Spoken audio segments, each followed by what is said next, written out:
Assalamualaikum warahmatullahi wabarakatuh. Perkenalkan, nama saya Teguh Arkafi.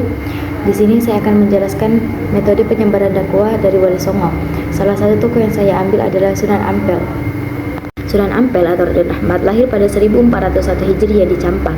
Beliau adalah tokoh kunci Wali Songo yang menyebarkan Islam di Jawa, khususnya di Surabaya. Beliau adalah putra Maulana Malik Ibrahim atau Sunan Grisik dan Ibu Dewi Chandra Wulan.